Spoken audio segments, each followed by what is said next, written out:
Good morning. Once again, sorry for the wait. Um, I guess first thing I want to say is like victory. Satan will never win. Um, Whenever we have something to do, Satan wants to find a way to get us to reason out of it or delay what God has called us to do, place on our hearts to do. But you know, Satan has a loss clause. When I say loss clause, LOSS, meaning he will always lose. Um, he thinks that he has the ability to win over us, those of us that are in Christ, but that's not the truth. God always causes us to triumph. So, ta-da, I'm here. So today it's gonna be pretty short, and I think I said in like the very first video I did. Um, if I didn't, I could just reiterate. But my purpose and intent about line upon line is for us as believers to really read the word with intention and read and hear what God said and not what we want him to say or what we misinterpret that he's saying. Because when we actually read and understand and comprehend and soberly intake what God has said, it releases all of those fears, um, false ambition. There's nothing wrong with having ambition, but false ambition or wrong ambition, it releases all of that so we can really be sober-minded, in tune, and aligned with God and what he's saying.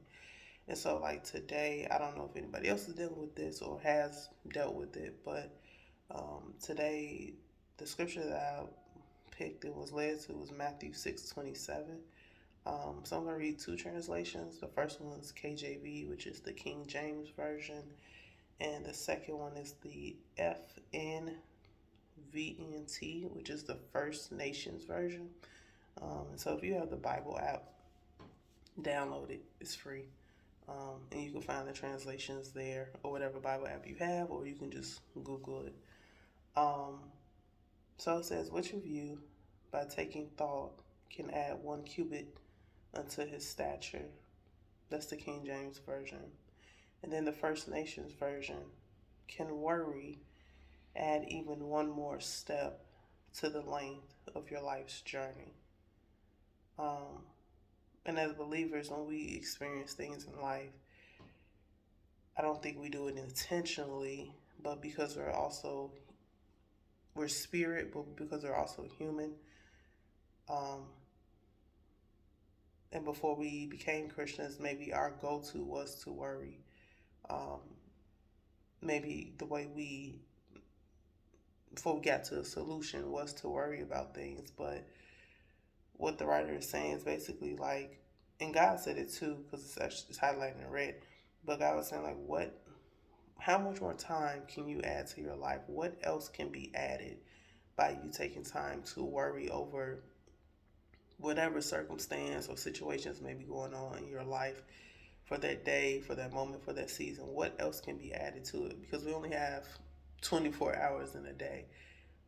We only have 365 days in a year. So what more? We don't get an extra hour. We don't get an extra day in the year just because we decided to worry. And so I looked up what cubit means. And when I say reading line upon line, it's also taking our time to read the word, but then also looking up definitions of what that actually means. So a cubit is an ancient measure of length, approximately equal to the length of a forearm, which is your forearm. You have your arm, which is your bicep, your tricep, and then you have your elbow, and then you have your forearm. It was typically about 18 inches and or 44 centimeters. Though there was a long cubit of about 21 inches or 52 centimeters. So basically a cubit is the size of your forearm. So if you raise your forearm, look at your forearm, or you watching this video, look down at your forearm. That's a cubit. If you worry about money, if you worry about a place God is transitioning you to, if you're worried about a relationship, if you're worried about your career, if you're worried about if you got a speaking engagement, what you're gonna say, if you're worried about your business, if you're worried if you got family members and friends that's gonna get saved, or if you're worried about if you're gonna fall back into a sin, if you God is saying none of that equates to anything. In fact, it actually wastes your time, right? So the second translation I chose, the First Nations version, it says, "Can worry add even one more step to the length of your life's journey?" So let's say, for example, because everybody has a date of entry on this earth and everybody has a date of exit. If God gave you 82 years on earth, that's what he gave you, male or female. If he's giving you 82 years on earth, that's what he's giving you. You spending time worrying over something, it does not, it's not going to give you 83 years. It's not going to give you 84 years. It's not even going to lessen. Now you got 80 years. You're going to have whatever God has ordained it to be. And I've also experienced times where, like, I was worried about a situation, worried about a certain circumstance in my life.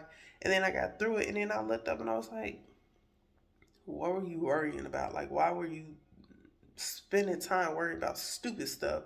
Some of the stuff didn't even happen. And then some of the stuff wasn't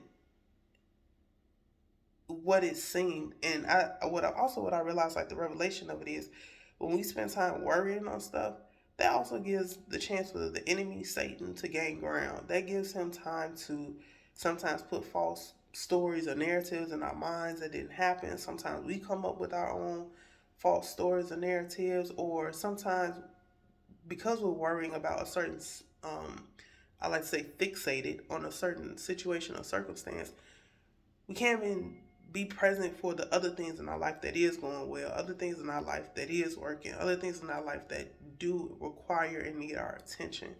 So I just want this to be an encouragement to people, whoever comes across this video, not to worry. No matter where you are in life, what your life looks like, don't worry. Just pray. I know one thing that helps. It just thanking God in advance. So whatever your situation may be. So if you're worried about, you know, maybe somebody's car's in the shop and you need the finances to get it out, or maybe you do have the finances for the vehicle, but you need it to be out by a certain time. So, you can get back to work and don't have to spend all your funds on public transportation or ride shares. Just start thanking God that the vehicle is ready, and that you have favor with the mechanic or the vehicle company that's attending to your vehicle. This is just an example. I don't know if this is nobody's real life situation, but it's just an example. And just start thanking him for whatever that is. And as believers, we need reminders. We don't need to be attacked with the word. We need to encourage each other with the word, be compassionate with each other with the word. And then remember that, like, we all going through, if we can be there for each other when things are going great, then I believe as believers we should also be there for each other when things aren't going great, and to remember, like, you were at that point at some point in time. And if you've never been there, it's a possibility that you can cross the path of somebody else that's experiencing. It's a possibility that you could one day experience what another person is experiencing. So aside from not worrying, I would just say also as believers, be in, whether the other person is a believer or not, for us as believers to be compassionate towards people, because life is already enough. So yeah, so that's my love encouragement for the day. That's all I got. Now I catch y'all next time.